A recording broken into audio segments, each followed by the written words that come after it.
Hey sports fans, welcome to a special edition of Tiger TV. Today we have two members of the Riverside City College women's swim and dive team. We'll have first, we're going to actually introduce yourselves, starting with you, Andrea. Hi, my name is Andrea Antonissen. I'm Kamaehu Alboro. And thanks for being here, guys. So first, Andrea, with this being your last season as a swimmer and water polo player at RCC, what does it mean to you? It makes me sad, but it means a lot to me that I accomplished, 2 seasons here and did my best that I possibly could.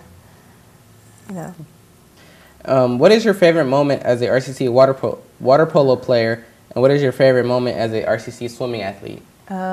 Favorite moment for water polo would be winning the second state championship and getting my pinky ring. And like my swim career was winning all 3 of my individual events. What is next for you now that your aquatics career is done here at RCC? Hopefully to go somewhere else, and maybe if I'm good enough, then maybe try to go for nationals. But other than that, I'm going to try to just do school and then try to succeed in that. Despite all your success, what are some goals that you may have set but did not have a chance to reach? I set 1 goal or 2 goals throughout the season, and it was to hit a 50 in my 100 and a 22 in my 50 free. Realistically, that's not really going to happen, especially for like such a short career that I had with swimming or have so far. But I did eventually hit my 22.9 in a relay, and I hit my 50 in a practice, but doesn't really count. But the closest I got to a 51.04, which is good enough for me. And just recently at the state swim championship meet, I know you won all 3 of your events. And what events were those? And I heard you were a co-swimmer of the meet. I swam the 50 freestyle, the 100 freestyle, and the 200 freestyle, and I won all of them. It was all a challenge, especially the 200 free, because I swam it in lane 1. Dear God, that lane. But just getting co-MVP for that, it's like a huge accomplishment. I kind of trailed behind a swimmer from last year named Kristen Colson from OCC and told her, like, I want to be just like you. And I swam the same events and won all of them just like she did. And what was it like when you found out that you had won that award, and when you found out you won each of those events, what was running through your mind? After the 200, or after the 50 was thank God, because that was the shortest, fastest race. The 200 was thank God this is over, I'm beat. And the 100 was I just finally made all 3 of these. Like, I finally won all of them, and getting MVP just kind of put a new perspective on my swim career, and especially being a 2-time MVP for water polo and for swimming. I don't know if that's ever been done before, but it's a huge accomplishment on my part. Okay, turn it over to you, Kama. Coming from Hawaii to California, what is the difference between swimming over there and swimming over here? Swimming here is a lot bigger.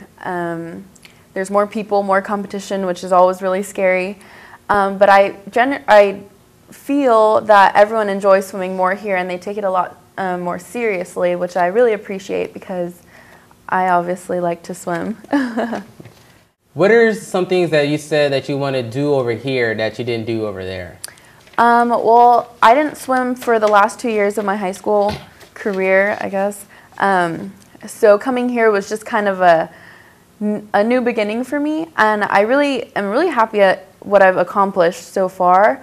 I would like to get first place next year, but that's kind of it's gonna happen. It's gonna take a lot of work. So it's gonna happen. And do you like it better here than there?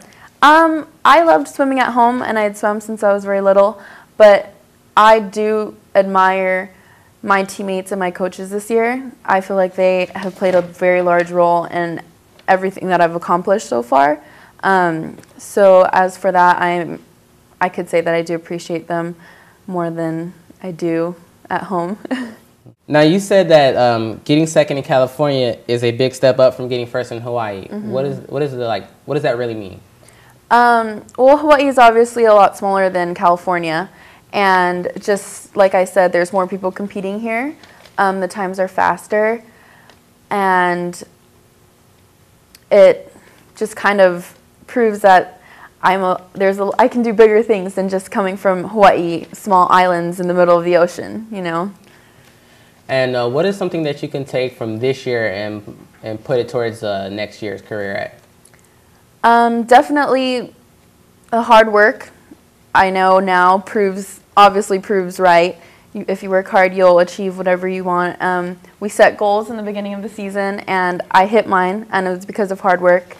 And that's honestly one of the biggest things. And do you think you would be as good a swimmer as Andrea? I hope so. Dear God, you're better. I don't Following know. her footsteps, maybe? Maybe next year. I don't know. I'll find one more event, and I'll hit that 3. MVP. Maybe, yeah. But no, Andrea, honestly, I've looked up to her all season. She's really set the pace for me. Before every swim, she's there cheering me on, getting into my head, and really letting me know that they're there for me and she's there for me. And one more question for you, Andrea. I know you said it before, but what do you want your legacy to be here at RCC? I want to be known as Drea. I don't want to be known as a last name as Anton or Andrea Antonissen did this and this. No, I want to be known just as Drea. Straight across the board, Drea. I know it sounds weird, but that's what I want. And I know you and your sister are both swimmers. Are you guys both water polo players? Yeah, she's actually more of a water polo player than a swimmer at the moment until she decides to go back into swimming. But last year she took the season off and did track, so I would consider her more of a water polo player. And you guys came from the same high school? Yeah. And how does it feel knowing that you guys were in high school together and you guys swim? Or It gets a little tricky down at that point because we swam together for 2 years. And then she quit one of her years, and we went to track together, and then back to my senior year. So we swam, but both her and I never took it seriously in high school. It was kind of just getting conditioned for water polo, and then start water polo season. And how did it feel knowing that you and her would both be swimming at RCC? It was a cool thought, even though it never happened. She swam the first meet, which I couldn't swim at, and then after that she broke her foot, so she couldn't swim. And then I continued swimming. So we never really got to be, the sisters trying to dominate, whether she would or not, in the lanes or not. But all right. Is there anything else you guys would like to add? No, I'm good. I'm okay. Well, there you have it, folks. Riverside City College women's swim team. They finished 2nd in conference and 6th in state. On behalf of Viewpoints, this has been Jared Jackson.